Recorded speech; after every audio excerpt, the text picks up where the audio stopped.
और आज तो जय जय हो गई, आज तो 2-3 लाख से ऊपर हैं, जय जय हो गई भैया।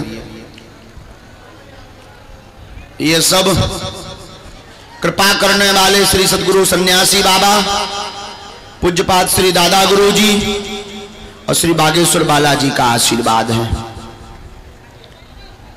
आप सब उनके चरणों से जुड़े रहो। जो जहां बैठे हैं, जगह नहीं मिली तो खड़े हैं, बाहर खड़े, कुछ पंडाल के पीछे खड़े, कुछ बगल में खड़े। ये नहीं है कि तुम हमें नहीं दिख रहे या हम तुम्हें नहीं दिख रहे, पर बालाजी को सब दिख रहे। जिनके दरबार में तुम आए उसका नाम धीरेन्द्र कृष्ण है, लेकिन जिनका दरबार है उनका नाम बागेश्वर बालाजी है। और धीरेन्द्र कृष्ण तो पगला है, मूर्ख है, हम तो नालायक हैं, महानिकम्मे हैं, हमें तो कछु नहीं दिखा रहा हो, 2 कौड़ी के आदमी हैं। लेकिन हमारे सन्यासी बाबा और बागेश्वर बालाजी को सब कुछ दिख रहा है। ये बात तो वो है, अगर ये बात तुम्हारी समझ में आए तो शायद तुम बिना देखे भी बहुत कुछ पा सकते हो। जरा ध्यान से सुनना पागलो। एक सुरेश नाम का व्यक्ति था, चलो सुरेश को छोड़ो, मीनाल का चंगीलाल। चंगीलाल को कौन कौन जानता है? भोपाल के मीनाल में रहने वाला हमारा, भोपाल के मीनाल में रहने वाला हमारा चेला चंगीलाल। चंगीलाल अंधा था, दोनों आंखें उसकी जन्म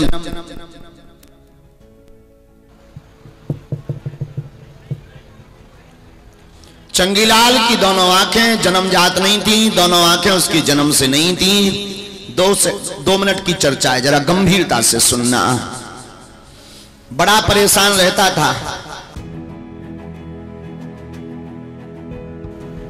कीर्तन की मंडली में काम करता था, ढोलक बजाने का काम करता था। एक बार कीर्तन के बहुत से कलाकार मंदिर में दर्शन करने को गए, कार पर बैठकर, जीप पर बैठकर। चंगीलाल भी उनमें बैठकर के गया। मंदिर प्रांगण आ गया तो गाड़ी रोकी गई, कार को रखा गया, कार को किनारे में रख करके और बाकी कलाकार मंदिर जाने लगे तो चंगीलाल भी गाड़ी से उतरने लगा। तो उस मुखिया ने, कीर्तन करने वालों के मुखिया ने चंगीलाल से कहा, चंगीलाल तुम गाड़ी में ही बैठो, तुम कहां जाओगे? क्यों? अरे तुम अंधे हो, तुम्हें दिखाई नहीं पड़ता, तुम मंदिर में जाकर के देखोगे क्या भगवान कैसे हैं, कौन सा रूप है? तुम यहीं से मन ही मन दर्शन करो।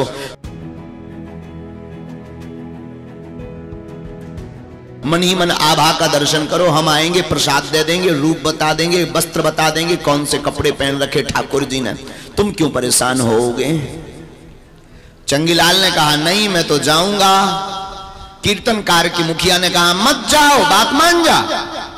चंगीलाल बोला, मैं तो जाऊंगा।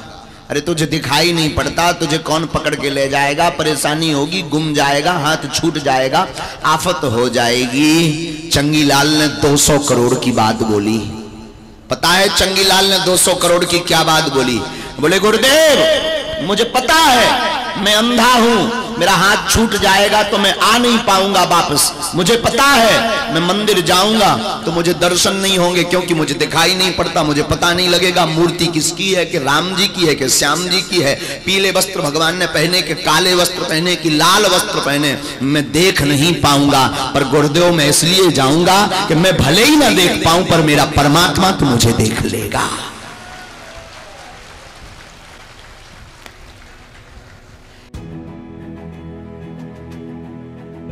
है ना 200 करोड़ की बात? बोलो ना। चंगीलाल कहता है कि मैं भले ही ना देख पाऊं, मेरा परमात्मा तो मुझे देख लेगा। बागेश्वर धाम के पागलो, तुम भले ही मुझे इस पापी शरीर को ना मिल पाओ, इस नालायक को ना मिल पाओ, निराश मत होना, मन को हीन मत करना, परेशान होकर के मत जाना, परेशानी में उपद्रव कुछ तुम मत करना। तुम जिस प्रांगण में, बागेश्वर दरबार के प्रांगण में खड़े हो, किसी भी कोने में खड़े रहना। वो कलयुग का यह वो दरबार है कि 2 लाख लोगों में भी तुम्हारे पूजनीय पिताजी का नाम लेकर बुला लिया जाएगा। 5 लाख लोगों में भी तुम्हारा नाम लेकर के बुला लिया जाएगा। यही बागेश्वर धाम की महिमा है, यही सदगुरु भगवान सन्यासी बाबा की महिमा है, यही कलयुग के राजा श्री हनुमान जी महाराज की महिमा है। हमें तो लगता है, लोग कहते 320 वर्ष पहले, हमने सुना अपने दादा गुरु के मुख से 320 वर्ष पहले बागेश्वर हनुमान जी स्वयं प्रकट हुए बागेश्वर धाम पर। दादा गुरु बता रहे थे कि सन्यासी बाबा ने साधना की तो श्री हनुमान जी महाराज दर्शन देने के लिए स्वयं प्रकट हुए। और आपको सुनकर के गर्व महसूस होगा, जिन गुरु के हम चेला हैं उनको 5 बार दर्शन हुए हनुमान जी के। और हमें तो लगता है कलयुग में सनातन के प्रचार के लिए, घर घर को राम से जोड़ने के लिए, जो कहते थे भगवान नहीं है, दिव्य शक्तियां नहीं है, उनके गाल पर तमाचा मारने के लिए देश के 7 विदेशों में राम का झंडा बढ़ाने के लिए बागेश्वर बालाजी ने कृपा की है।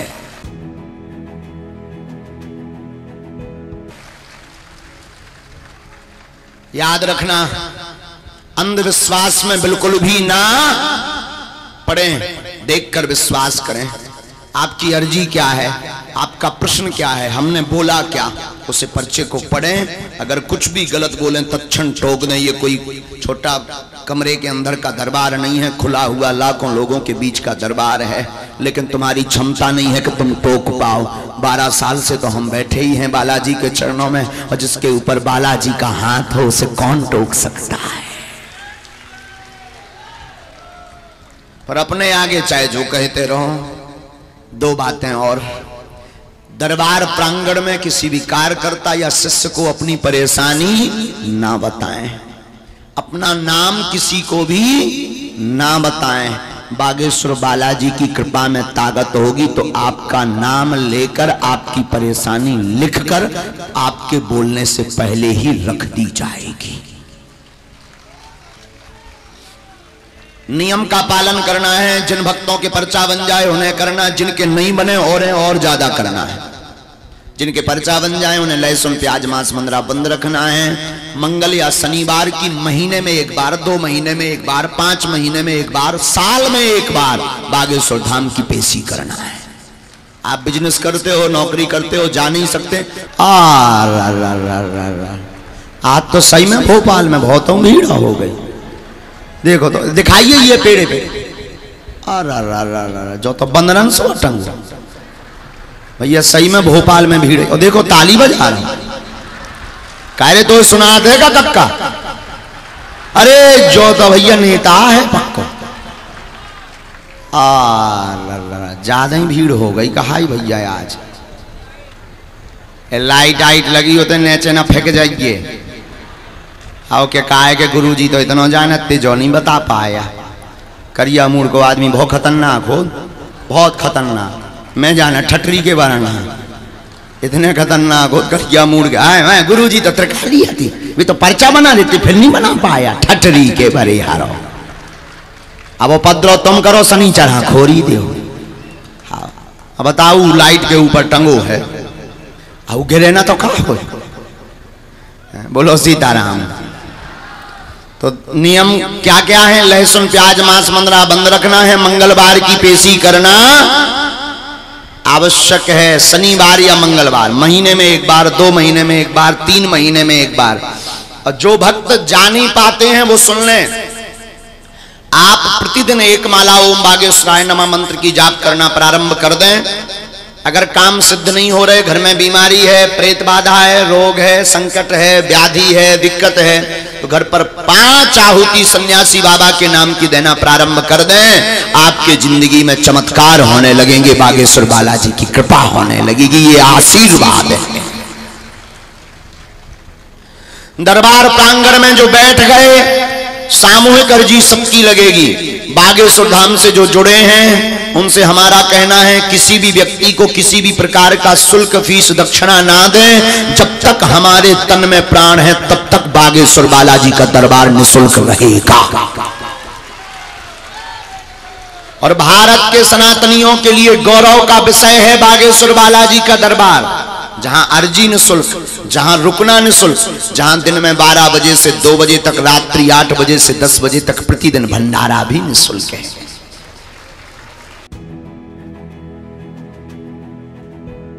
और अर्जी, रुकना, भंडारा तो निःशुल्क ही है। सनातनियों के लिए गौरव का विषय यह है, आने वाली संपूर्ण चढ़ोत्री जो लोग कहते हैं कि ये दरबार, गुरु, ब्राह्मण, ये सब पुजारी, ये सब पाखंड के लिए ये सब करते हैं, ठटरी के बड़े हरो। बागेश्वर बालाजी का दरबार धन कमाने के लिए नहीं, संपत्ति कमाने के लिए नहीं है, विपत्ति कमाने के लिए है। तो भारत का पहला ऐसा दरबार है जहां की आने वाली संपूर्ण चढ़ोत्री हर वर्ष महाशिवरात्रि को गरीब बेटियों की शादी में लगाई जाती है। यह बागेश्वर बालाजी के दरबार की यही तो दिव्यता है, यही तो महिमा है। लेकिन कुछ आज सामाजिक तथ्य बढ़ गए हैं जो धोती पहन करके 1-2 बार में फोटो खिंचवा लेते हैं बगल में, और तुम उनसे सेवादार उन्हें मान करके उनके पीछे पड़ जाते हो, फोन नंबर लेकर के हलो हाय करने लगते हो। वो उस चक्कर में पैसे कमाने लगते हैं। या तो शारीरिक शोषण करेंगे या आर्थिक शोषण करेंगे। हम निवेदन करेंगे किसी भी सेवादार के चक्कर में ना पड़े। बागेश्वर बालाजी के दरबार में सीधा भक्त और भगवान का नाता है। हम तुम हैं भक्त, भगवान है बागेश्वर बालाजी। किसी के भी संपर्क में आने की आवश्यकता, शॉर्ट में आने की आवश्यकता, क्योंकि यहां कोई भी वीआईपी कल्चर नहीं है। ये बिल्कुल ध्यान दे दो। यहां तो सीधा सा काम है, जो राम नाम का जप करेगा बागेश्वर बालाजी का भक्त बनेगा, जो बागेश्वर धाम की सेवा करेगा वो आशीर्वाद पाएगा, नहीं तो ठटरी बढ़ाएगा।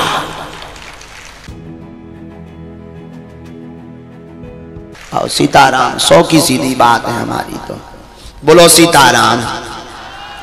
2 सूचना ये है। एक और सूचना यह है कि धाम पर या दरबारों में रोगियों को लेकर ना जाएं, क्योंकि भीड़ बहुत होती। धाम पर इस मंगलवार 3.5 लाख भीड़ थी, 3.5 लाख। अभी परसों के मंगलवार को 3.5 लाख। और हम तो यही कहेंगे कि मंगलवार को पेशी करो। जो पर्चा जिनके बन गए उन्हें तो मंगल की ही पेशी करना है। जिनके पर्चा नहीं बने वो शनिवार को भी जा सकते हैं, लेकिन जिनके पर्चा बन गए उन्हें मंगल को जाना है।